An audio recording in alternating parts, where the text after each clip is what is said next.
عرض کر رہا ہوں ذرا اسے سمجھ لیجیے آپ. تو ہر امام نے اپنے اعتبار سے ہدایت کی اور محنت و مشقت کی اور جتنا ممکن ہو سکا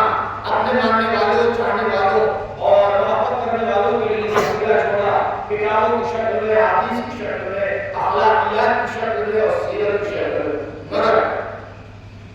جتنا اس وقت اسلام پہچانا جاتا ہے یہ امام ہے اور انہیں کی طرف یہ ہماری شریعت اور ہمارا جو احکام ہے ہمارا جو دین ہے ہمارا جو مذہب ہے وہ انہیں سے منسوب ہے. ہماری فقہ کو فقہ جعفریہ کہا جاتا ہے. ہماری جو فقہ ہے وہ فقہ جعفریہ کہلاتا ہے. یعنی ہمارا مذہب ہمارا دین ہماری فقہ منسوب ہے چھٹے امام امام جعفر صادق علیہ السلام.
تو ہچکی مر گئی, آپ رونے لگے اور آپ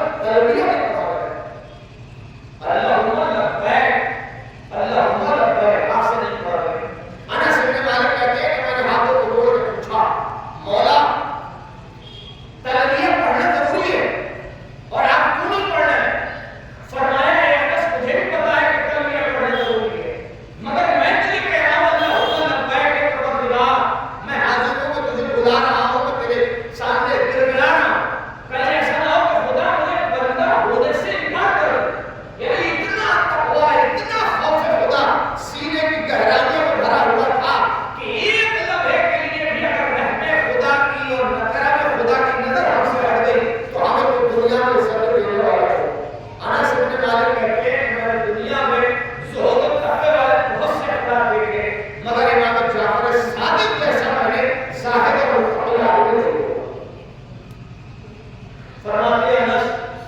کہ میں پیغمبر کے زمانے کی حدیث یاد کیے ہوئے تھا اور جب کوئی حدیث بھول جاتا تھا اور مجھے علم حدیث پیغمبر حاصل کرنا ہوتی تھی تو چھٹے امام کو پڑھنے کو چلا جاتا تھا، جبکہ چھٹے امام کا سن بہت زیادہ نہیں تھا، مگر جب میں امام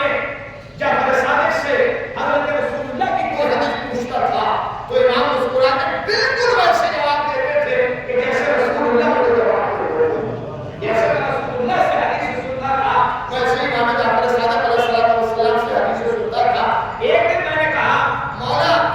پیغمبر اسلام کی میں نے حدیث سنی ہے مگر آپ کا انداز بیان، آپ کا انداز تکلم بالکل ویسے ہی ہے کہ جیسے آپ کے جب کا تھا۔ فرمایا اس لیے کہ ہمارا خون ایک ہے، ہماری قیمت ایک ہے، ہماری فطرت ایک ہے، شکلن ہمیں الگ الگ رکھا گیا ہے مگر اگر حقیقتاً ہمیں پہچاننا چاہتے ہو تو اولنا محمد و اوسطنا محمد و آخرنا محمد و کلنا محمد، ہم سب کے سب محمد۔ خود راوی روایت کرتا ہے کہ میں نے دیکھا کہ اکثر وقت امام کا 3 کاموں پر ہوتا ہے، اکثر وقت۔ ایک تو یہ کہ راوی کہتا ہے کہ جب بھی میں نے چھٹے امام سے ملاقات کی تو میں نے ان دنوں کے علاوہ کہ جن دنوں میں روزہ رکھنا حرام ہے، امام جعفر صادق تو ہمیشہ روزے سے رہا ہے، یعنی دن میں کبھی میں نے آپ کو کھانا کھاتے اور پانی پیتے نہیں دیکھا، ان دنوں میں کہ جن دنوں میں روزہ رکھا جا سکتا ہے یعنی حرام نہیں۔ ایک دوسرا یہ کہ جب میں نے امام جعفر صادق علیہ السلام کو نماز میں عبادت کرتے ہوئے اور مشغول عبادت دیکھا تو میں نے یہ دیکھا کہ آپ کا بدن کانپتا تھا اور آپ تن و ذہن کے اعتبار سے ایک دم اللہ کی طرف ایسے مہر ہو جاتے تھے کہ مجھے رسول اللہ کا زمانہ یاد آ جاتا تھا اور میں کہتا تھا کہ رسول اللہ فرماتے تھے کہ علی کے پیر سے اگر تیر نکالنا ہو تو اس وقت نکالنا کہ جب علی مصلی عبادت کر رہے ہو۔ اس کا مطلب یہ ہے کہ انسانوں کی عبادت کا وہی کمال ہے کہ جو علی کی عبادت کا کمال تھا، رسول کی عبادت کا کمال تھا اور باب المسلمین کی عبادت کا کمال تھا۔ فرماتے ہیں کہ میں نے مشغول عبادت دیکھا، عبادت سے جب امام فارغ ہوتے تھے تو وہیں چلے جاتے تھے کہ جہاں مکتب تھا اور جہاں مدرسہ کھلا تھا اور جامعہ کھلا تھا، مسند صدارت و مسند علم پر بیٹھتے تھے اور لوگوں کو علم دین حاصل کرنے کے لیے دعا کرتے تھے اور لوگ ساتے تھے اور جذبہ لے جاتے تھے اور لوگ آتے تھے اور اس سے علم دین حاصل کرتے تھے۔ اس کے بعد فرماتی ہے کہ جب خالی وقت ہوتا تھا تو میں نے دیکھا کہ گرمی کی شدت تھی، بہت تیز دھوپ تھی اور ایسی شدت میں امام مدینے کے راستے پہ جا رہے تھے اور آپ کے پیشانی سے پسینہ ٹپک رہا تھا۔ راوی کہتا ہے کہ میں نے پوچھا کہ اتنی گرمی میں وقت میں امام کہاں جا رہا ہے؟ تو امام نے فرمایا ایک سوال کرنے والے میں عبداللہ سے مارا ہوں، نہ چیخ کے نہ پکار کے نہ زور لگا،